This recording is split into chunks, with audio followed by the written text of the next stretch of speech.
आप देख रहे हैं पल पल न्यूज और मैं हूं आपके साथ नदीम अकरम। जो अंधभक्त मुसलमानों को सोशल मीडिया पर हूल देते हुए नहीं थक रहे थे, जो ये दावे कर रहे थे कि भारतीय जनता पार्टी नुपुर शर्मा के मामले में झुकेगी नहीं, पुष्पा स्टाइल में मुसलमानों को उकसाने की कोशिश की जा रही थी, पर यह चीज करना अब अंधभक्तों को भी भारी पड़ गया है।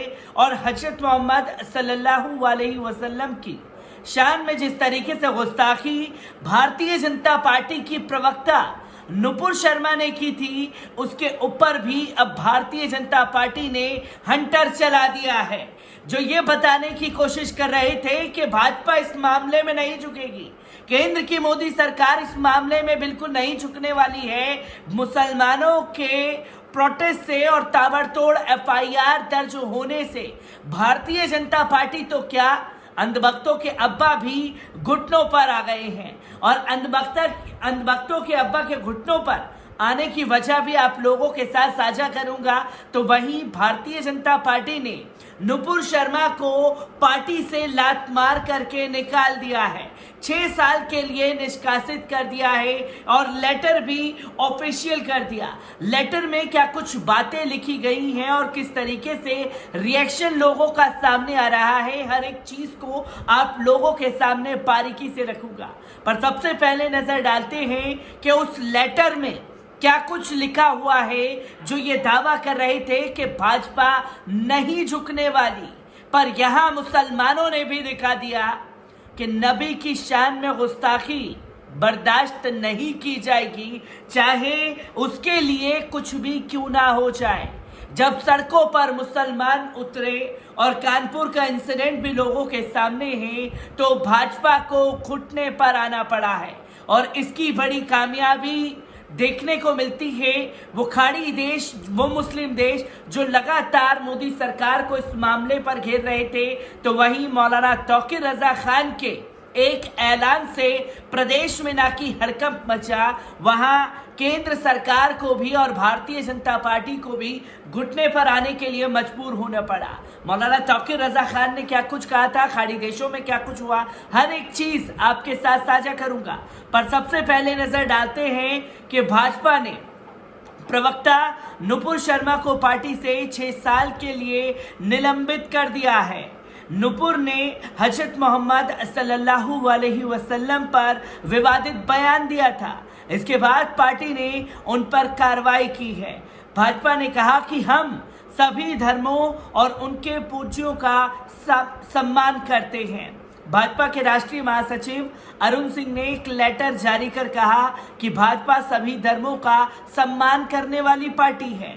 इसके बाद खुद नुपुर ने सोशल मीडिया पर एक बयान जारी किया, कहा मेरी मंशा किसी को दुख पहुंचाने की नहीं थी, मैं अपने शब्द वापस लेती हूं। यानी कि भक्तों को भी घुटनों पर ला दिया, जो नुपुर शर्मा की तारीफ करते हुए नहीं थक रहे थे। अब नुपुर शर्मा ने भी भारतीय जनता पार्टी से लात पड़ने के बाद माफी मांगी है। आपको बता दें कि भाजपा ने नुपुर शर्मा के अलावा दिल्ली प्रदेश प्रवक्ता नवीन जिंदल पर भी कार्रवाई की है।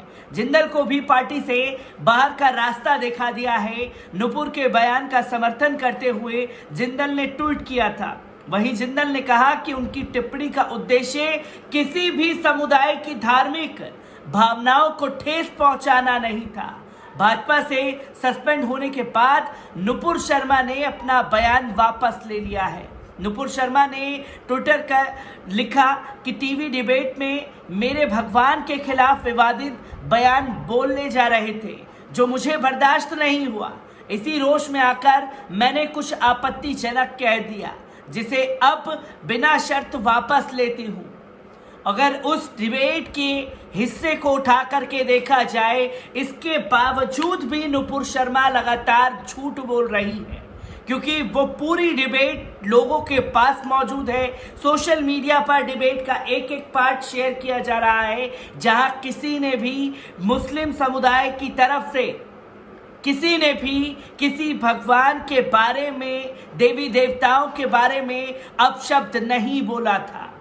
और अगर किसी मुस्लिम की तरफ से या किसी उलेमा या मौलाना की तरफ से कोई अपशब्द कहे जाते देवी देवताओं की लिए, तो अब तक भारतीय जनता पार्टी समेत तमाम हिंदूवादी संगठन देश में उपद्रव मचा देता, जिसकी तस्वीरें समय समय पर सामने आती रही हैं। क्या कुछ नुपुर शर्मा ने लिखा है, इसके ऊपर भी नजर डालते हैं। आपको बता दें, मैं पिछले कई दिनों से टीवी डिबेट पर जा रही थी, जहां रोजाना मेरे आराध्य शिव जी का अपमान किया जा रहा था। मेरे सामने ये कहा जा रहा था कि वो शिवलिंग नहीं, फव्वारा है। दिल्ली के हर फुटपाथ पर बहुत शिवलिंग पाए जाते हैं, जाओ जाके पूजा कर लो। मेरे सामने बार बार इस प्रकार से हमारे महादेव शिव जी के अपमान को मैं बर्दाश्त नहीं कर पाई और मैंने रोष में आके कुछ चीजें कह दी। अगर मेरे शब्दों से किसी को धार्मिक भावनाओं को ठेस पहुंचती है तो मैं अपने शब्द वापस लेती हूं। मेरी मंशा किसी को कष्ट पहुंचाने की कभी नहीं थी। मतलब मैडम के ऊपर जब ताबड़तोड़ एफआईआर दर्ज हुई है, जब संविधान के दायरे में रह करके शांतिपूर्वक प्रोटेस्ट देश भर से सामने आए, तो नुपुर शर्मा को भी घुटने टेकने पड़े और नुपुर शर्मा के साथ साथ भारतीय जनता पार्टी को भी घुटने पर आना पड़ा है। आपको बता दें कि भाजपा की ओर से जारी बयान में कहा गया कि आज़ादी के 75वें साल में एक भारत श्रेष्ठ भारत की भावना लगातार मजबूत हो रही है। हमारी पहली प्राथमिकता अखंड भारत और विकास है, देश की एकता बनी रहे, इसलिए हम लगातार काम कर रहे हैं।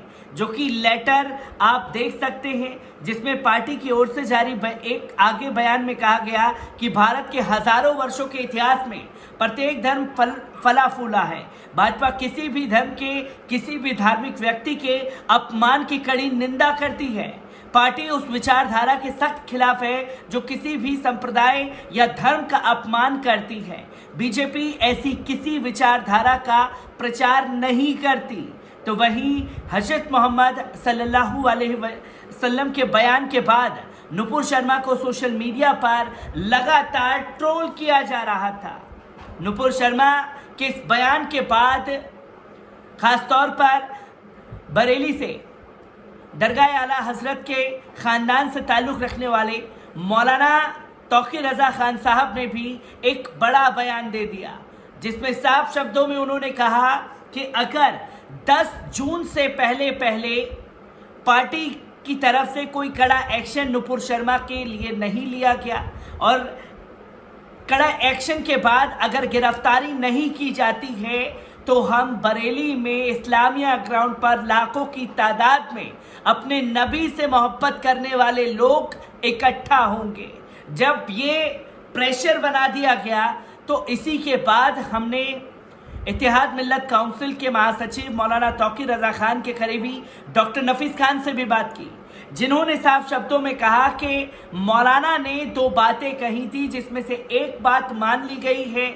जब सवाल पूछा कि क्या प्रोटेस्ट होगा, तो उन्होंने कहा कि प्रोटेस्ट होगा, क्योंकि अभी तक नुपुर शर्मा गिरफ्तार नहीं हुई है और अगर गिरफ्तार होती है तो प्रोटेस्ट नहीं होगा।